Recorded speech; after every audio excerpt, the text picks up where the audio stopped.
Hi, I'm Linny, and I've been selected by AMA Victoria to host the podcast series The Doctor's Room for the next 6 episodes. What I'm hoping to do in these 6 episodes is go through 6 leadership books that I've chosen from my book collection, and I'm going to speak to 6 amazing guests who will speak to the themes within these books. I'm looking forward to it.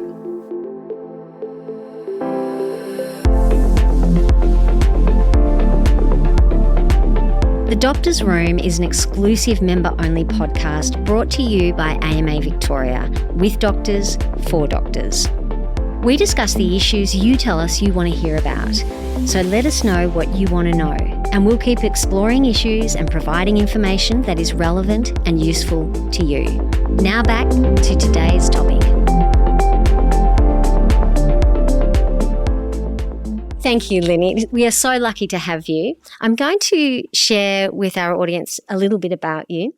Linny is a paediatric infectious disease physician who holds current appointments at the Royal Children's Hospital, Cabrini Health, Murdoch Children's Research Institute and the University of Melbourne. Linny is the founder and chair of the Waterwell Project, a not-for-profit organisation that delivers healthcare information sessions to migrants, refugees and asylum seeker communities throughout Victoria, New South Wales and Tasmania. To date, the Waterwell Project has delivered more than 1,700 health education sessions to over 23,000 people, and the organisation was the recipient of a Victorian Public Healthcare Award last year. I'd really love to just ask you a few questions and I won't take up too much time because I know we've got so much to talk about and introduce our audience to in relation to the books that we're going to be exploring. But I really want to know a little bit more about you and the Waterwell Project. Mm-hmm. Can you tell us a little bit about how you got that started? Yeah, of course. I think the first thing to mention is that I never intended to start an organisation. I think I was a naive intern. So first year out of medical school, and I guess this opportunity came up. And so I think, to be honest, I was with a friend over the weekend and we had delivered some health education to a group of kids at a Sudanese homework club. And literally what we did was we were cutting up newspaper catalogues, like we were cutting up fruit and vegetables and talking about healthy eating. And so somehow I ended up at a birthday party the next day where one of the guests at the birthday party had just asked me what I had gotten up to on the Saturday. And I mentioned what we did, and she had said, well, that's really interesting because where she worked, which was one of the refugee support organisations, they had literally run a needs analysis of their refugee asylum seeker population, and top of their list was health literacy. So she invited me for a chat and said, would you be interested in writing it down, documenting it, and perhaps scaling what you did? And as a naive intern, I said yes, and away we went. And so last year you won the Victorian Public Healthcare Award. What did that mean for the organisation and for you personally? Yeah, I think it was a really big deal for us as an organisation. I felt like people were able to see that we were actually, demonstrating impact in the community. There was, this has been 14 years in the making in terms of where we are to date. And apart from sort of scaling and, going across the 3 states, for us it's really about kind of that quality interaction that we have in the community. So to be able to be in front of so many people that we admire within public health, so not just the hospitals but also the Victorian government, I thought that it was a really big, a really lovely kind of gesture and a nice acknowledgement of the work that we'd been doing. Mm. And the reality is that in order to get more support for the community or organisation to thrive, being noticed like that is a big deal, isn't it? Yeah, exactly. Yeah, for the future sustainability of the organisation. Correct. Now, you're obviously also passionate about medical leadership. Why? Medical leadership's important to me because not only do I sort of strive to be a good leader within healthcare, but I feel like it's something that we could improve on. I I currently tutor a group of medical students, and we are constantly talking about how to be good sort of future doctors.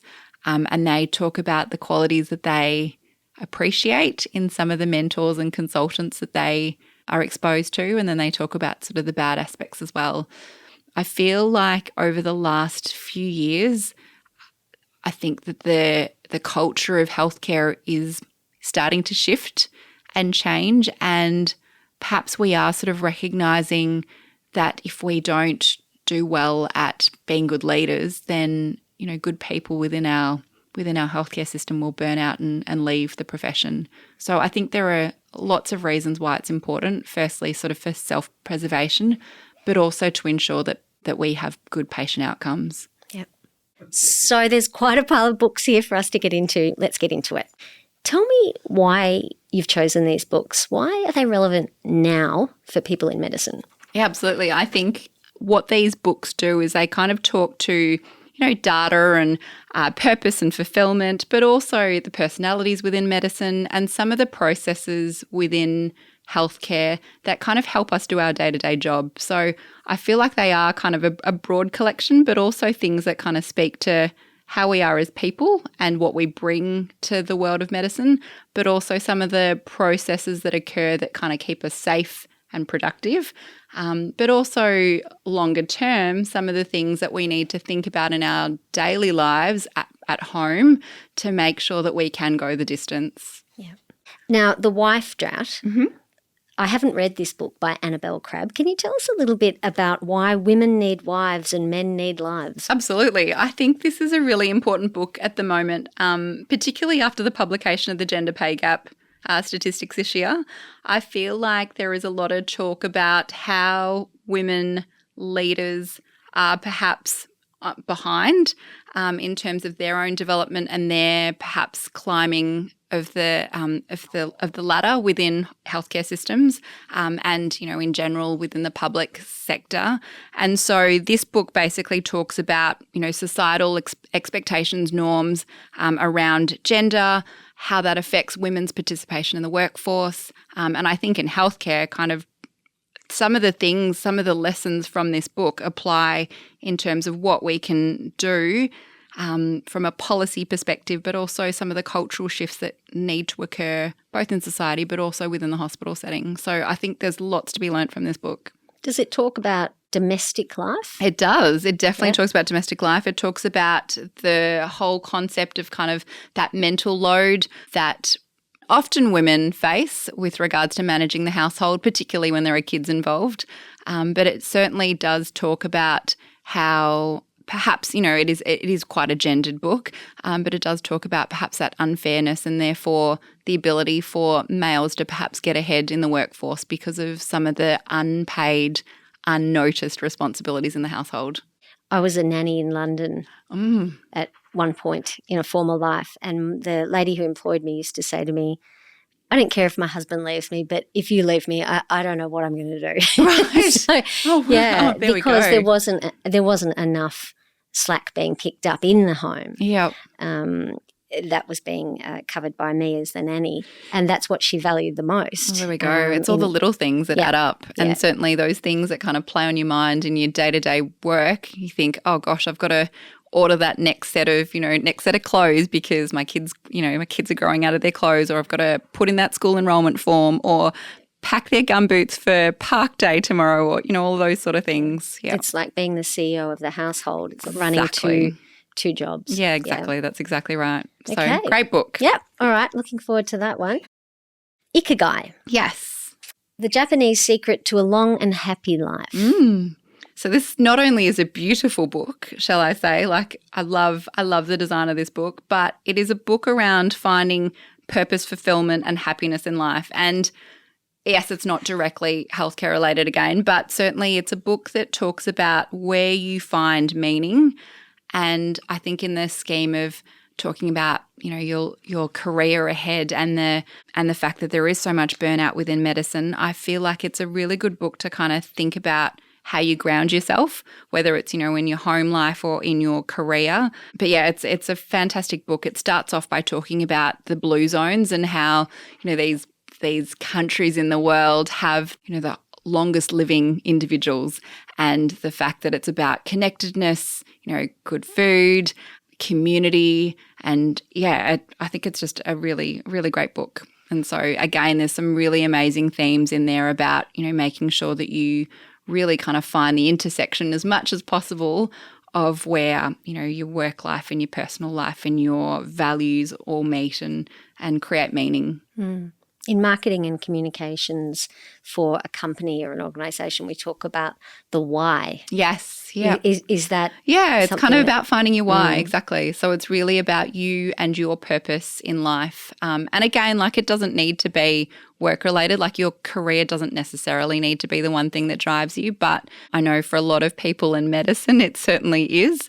And so for the doctor, I guess it's really about finding what for you, where is your place, where is your spiritual home within the hospital or otherwise, or clinic setting.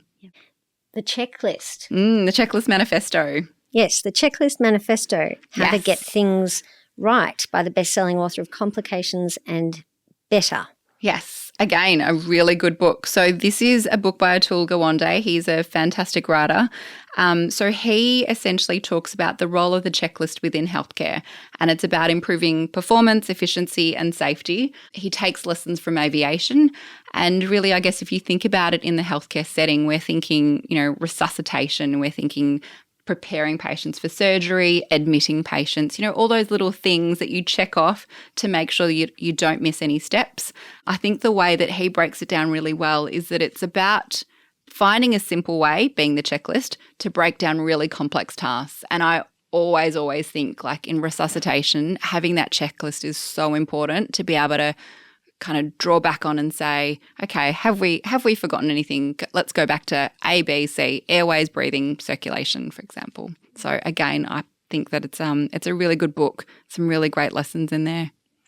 We could learn a lot from the aviation industry in relation to how it treats fatigue in its pilots, couldn't we? Yeah, absolutely. That's right, exactly. So I think for us as healthcare, there is, not just healthcare, but I feel like what we're doing now is we're starting to reflect on other systems and other sectors. And I think the more learning that we have from each other, because, society is not siloed in any way. I feel like we should be learning from each other. And this is just one really small example, but impactful example of where we can learn from another industry. Yep.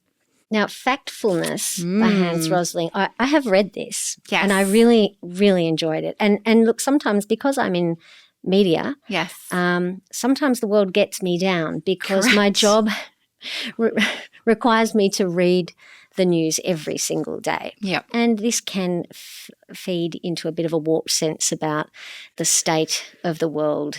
Why have you chosen this? Factfulness. I think this is a really good book because it really kind of teaches you how to dissect data. And I think you're right. There is so much negative stuff going on in the world right now, and reading the headlines are awful at the moment. I feel like it's a good book because it gives you a lens. It gives you, it teaches you an evidence-based lens at looking at the world and perhaps some of the productive changes in society and the improvements in the world, because there definitely have been improvements. I know there's definitely room for improvement, but I feel like also it teaches you to think about data from a different angle and kind of sift through it a bit more. And I think that that's really important for, all of us within healthcare to be able to, critically analyse, as we do with journal articles. Absolutely. Quiet. Susan Cain. The power of introverts in a world that can't stop talking. Yes. This is a really interesting topic, isn't it? This is a great book. I love this book because as a self-proclaimed introvert, I think that it really talks about the value of introverts. And I think also if we are hoping for a more diverse healthcare workforce to be able to cater to a diverse society, then you need to be able to incorporate people from different walks of life. Introversion, extroversion, different ethnicities, different genders, different sexual orientations. I think that it's just a really nice book to outline the fact that Western world perhaps might value extroversion, but there is a power within introversion as well. And it just really speaks to me. So again, I think this is a really nice book. Yeah, I'm really looking forward to hearing your conversation on that, because this topic interests me a lot, particularly for women in leadership who might have different styles and are introverted. I think there are a lot of men in healthcare who are quite introverted as well. And I think what's interesting about introversion, and particularly this book, is that it talks about people perhaps hiding behind a mask. And so they might be introverts acting as extroverts in the workplace. And I find that really, really interesting. And how exhausting is that? Yes. Yes. More on that later. Yeah. The Power of Lift. Power of Lift. Now, who's this book by? The Power of Lift by Melinda Gates. So again, a fantastic book, really talks about the power of education and empowerment within raising sort of gender equality, particularly in the developed world. I think this is a really eye-opening book. Again, it's such an interesting read, and there are so many beautiful stories. Yeah, it's just a great book. Wow, that's a real collection of books. That's just part of them, Taryn. That's just part of my book collection. How many books have you got at home? We've got a lot of leadership books at home. Yeah. So why were these particular ones picked though? I mean, we talked about that a bit earlier, but if you've got so many, what has resonated for you in these, in your own work and in your own life? I feel like some of these are relevant to me right now. I think, coming out of being a fresh consultant, I'm 3 years out. Ikigai definitely meant a lot to me because I was transitioning into figuring out what my new life looked like as a consultant and making sure that I had a balance with my family life and my work life. So that was important to me. I feel like the other things around systems are important to me in healthcare. So the Checklist Manifesto really kind of speaks to that. Been doing a bit of media stuff on the side. So factfulness obviously was really important there, just about that, weighing up and analysing news stories, understanding data a bit better, literally like interpreting and kind of critiquing things. And then Quiet has always been one of my favourite books. Just as an introvert, I feel like this is a book that I wish everyone read, and I wish the extroverts within our sort of workplaces read, just to understand a little bit more kind of our perspectives. I like The Wife Drought because, again, I think that, everything as a woman that I do within my work life obviously is connected to my home life, and it really depends on kind of how we set things up to be able to achieve what I can achieve within the workplace. And I think that, applies to a lot of people. And I don't necessarily think that that's just about males and females. I really do think it's about how you balance your household. And then the last book being The Power of Lift, I just think is a really inspiring book. And again, just, a really eye-opening, lovely book that speaks to why education is so important. And in medical school, this sort of stuff is just not part of what you're trained in, is it? Yeah, I think that leadership within medicine perhaps could be taught differently. I'm responsible for a subject at the moment called professional practice, and I have an amazing group of students, and we talk about some of these concepts within our weekly tutorials. And I am hoping that future generations of the medical students coming are probably a little bit more well-versed in this. And I think that for my colleagues and some of my seniors, I feel like we have a lot to learn from each other, but also the future generations. Are these ideas the way that we change medical culture for the future? Yeah, absolutely. Yeah, I completely agree with that. So they're big ideas, lots of books there, big ideas. I know you can't share with us just yet who's coming in to talk about the themes, but how excited are you about the conversations you're going to have? Yeah, definitely. I've already had some really interesting conversations just talking about how we are planning for these podcast episodes, and I've had to stop people in their mid-thoughts because there's so much interesting stuff within these books. And I think that the speakers, I hope you'll all agree, speak really well to the themes within these books. And I think that the conversations are going to be extremely insightful, and hopefully people are able to take lessons away. I can't wait. I'm really looking forward to it. So thank you for all the work that you're doing in bringing this together. It is a member-only exclusive podcast. So if you are not a member of AMA Victoria, you really need to sign up so that you can access and listen to these podcasts. You do that by going to www.amavic.com.au and you will find joining a very simple process from there. Thank you very much, Linny, and we look forward so much to the next 6 episodes.